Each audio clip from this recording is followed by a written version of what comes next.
जिंदगी में सारे रिश्ते खोखले थे, कोई मेरा सगा नहीं। क्या इस जंग में तो मेरा साथ दोगी? भाई को सच्चाई के करीब ला सकती है। देती रहेगी तो ठीक हो जाएगी। मेडिसिन का राहिम को पता चल गया? जो तुम अपनी अम्मी से पूछ लो ना, वही तो भेजती थी। पता नहीं समर की इंसान क्या है। कभी लगता है कि तपती धूप देने वाला ही यही है। हमारी छोटी से छोटी गलती भी भाई को सच्चाई के करीब ला सकती है।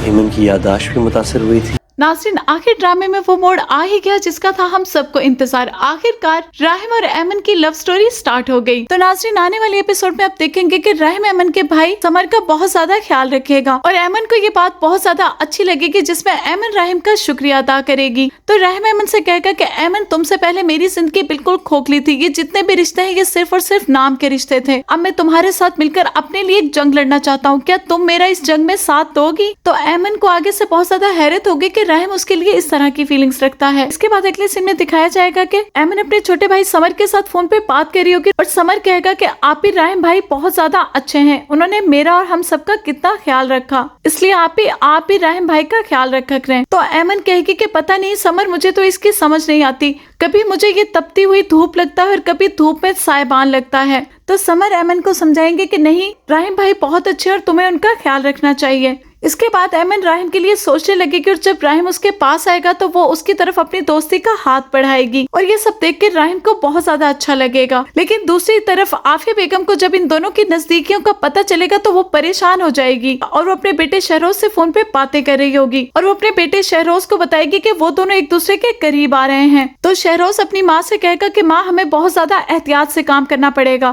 आप प्लीज एमन को अपने कॉन्फिडेंस में लेके रखें और उसके साथ बातचीत बढ़ाती रहें और उसको समझाती रहें कि वो इन मेडिसिन के बारे में भाई को ना बताए, क्योंकि हमारी छोटी से छोटी गलती भी भाई को सच्चाई के करीब ला सकती है। इसके बाद अगले सीन में दिखाया जाएगा कि राहिम एमन को लेके उसके बहन भाइयों से मिलवाने जाएगा और वो वहाँ पर अपने ससुर से पूछेगा कि क्या इस हादसे में एमन की मेमोरी भी लॉस हुई थी, क्या इसको चीजें भूल जाती है? तो उसके घर वाले कहेंगे कि जी हाँ, इसके साथ ये मसला चल रहा है, लेकिन डॉक्टर ने कुछ मेडिसिन लिख के दी थी और डॉक्टर ने कहा था कि इनको मुसलसल देते रहना और इसकी तबीयत ठीक हो जाएगी। तो राहिम पूछेगा कि वो कौन डॉक्टर है जिसके पास आप मेडिसिन लेने जाते रहे हैं? तो फौरन से एमन की माँ बोलेगी कि आप अपनी माँ से पूछे ना, क्योंकि आपकी माँ ही हमें ये मेडिसिन भिजवाती रही हैं। राहिम ये बात सुनकर बहुत ज्यादा परेशान और हैरत में आ जाएगा कि ये सब कुछ मेरी माँ करवा रही थी। इसके बाद राहिम वापस अपने घर आ जाएगा और आफिया बेगम मौका पाकर एमन के पास जाएगी और वो एमन से बातों बातों में पूछेगी, क्या जो मेडिसिन मैं तुम्हें दे रही हूँ, इन मेडिसिन का राहिम को पता चल गया है? कहीं तुमने राहिम को तो इन मेडिसिन के बारे में नहीं बता दिया? अभी वो दोनों यही बातें कर रही होगी कि ऊपर से राहिम आ जाएगा। नाज़रीन, अब देखना यह है कि क्या राहिम अपनी माँ की सच्चाई को सबके सामने ला सकेगा या नहीं। खैर नाज़रीन, आपको रिव्यू कैसा लगा ये कमेंट सेक्शन में जरूर बताइएगा। बाकी मुझे दे इजाजत नेक्स्ट वीडियो तक, तब तक रखिएगा अपना ख्याल। खुदा हाफिज।